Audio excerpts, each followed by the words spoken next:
రాజ్యాంగం ఏర్పాటై 75 సంవత్సరాలు పూర్తవుతుందని ఈ శుభ సందర్భంగా విజయోత్సవ సభ నిర్వహించుకోవడం చాలా గర్వంగా ఉందని ప్రతి ఒక్కరికి శుభాకాంక్షలు తెలిపారు మంత్రి సీతక్క.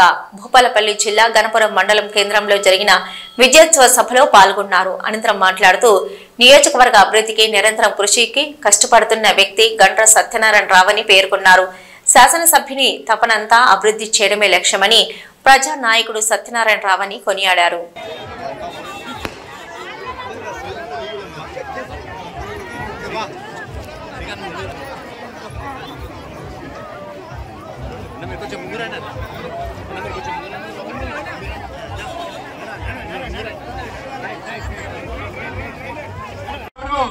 బలహీన వర్గాల ప్రజల కొరకు అనునిత్యం మనం పనిచేద్దాం. సత్యంగా ఈ రోజు అభివృద్ధి చేసుకుందాం, మనకిచ్చినటువంటి అవకాశాన్ని వాడుకుందామని చెప్పి ముఖ్యమంత్రి గారు కూడా రోజుకు 18 గంటలు పనిచేస్తూ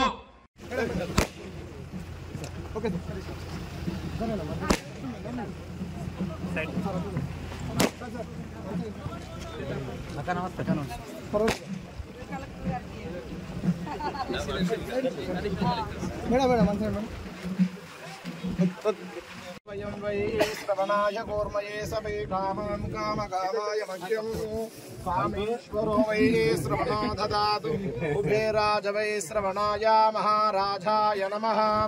ఓం స్వస్తి సామ్రాజ్యం వేదాహమేదం పురుషం మహంతం ఆదిత్యవర్ణం తమసస్తభారే సర్వాణి రూపాణి విచిత్యాని ధీరః.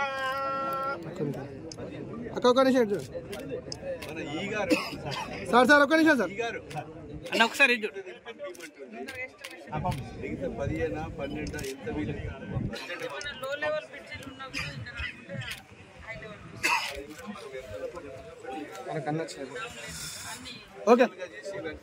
వెడల్పు చేయడానికి మనం మెట్ల దారి కొరకు తెచ్చాం.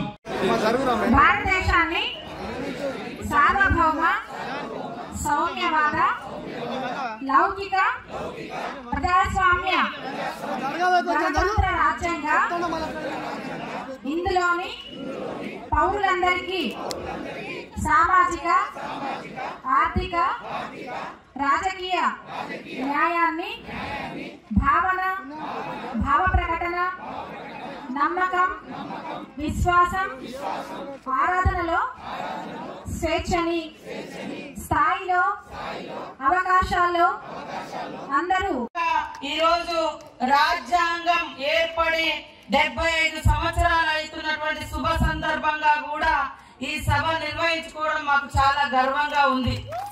ఎందుకంటే రాజ్యాంగం లేకుంటే ఈ భారతీయులకు ఎవరికి కూడా ఎలాంటి హక్కు లేదు.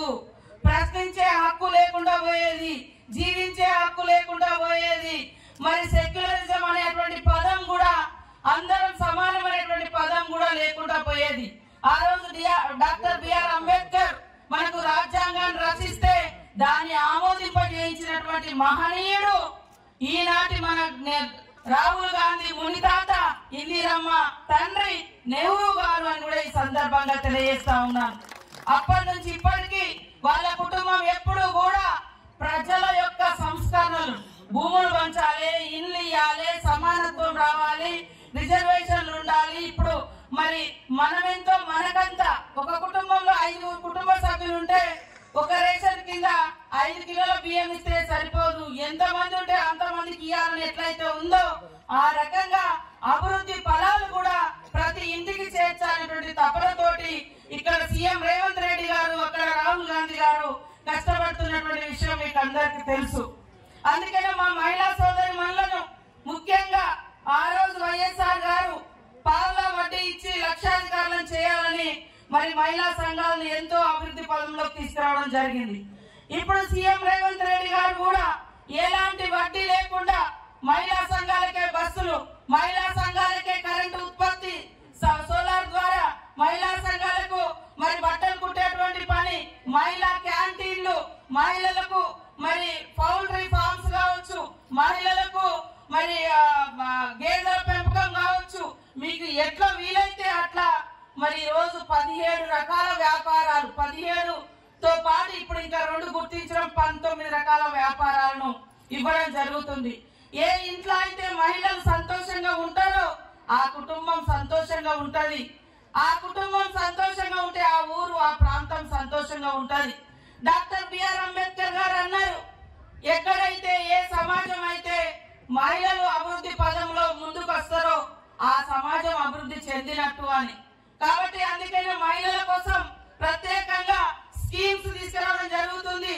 రేపు 9వ తారీఖు నాడు సోనియమ్మ బర్త్డే సందర్భంగా మన ఊర్లలో మహిళలు ఏమేమైతే గ్రూపులు పెట్టుకొని షాపులు ఉన్నాయో వాటిని మీరు హైదరాబాద్ లో కూడా అమ్ముకునే విధంగా మరి శిల్పకళ వేదికగా మీకు షాప్స్ కూడా ఇవ్వడం జరుగుతుంది. మనం తయారు చేసి అక్కడ కూడా అమ్ముకునేటట్టుగా. కాబట్టి ఈ రోజు మహిళలకు గాని రైతులకు గాని యువకులకు గాని ఆలోచించండి.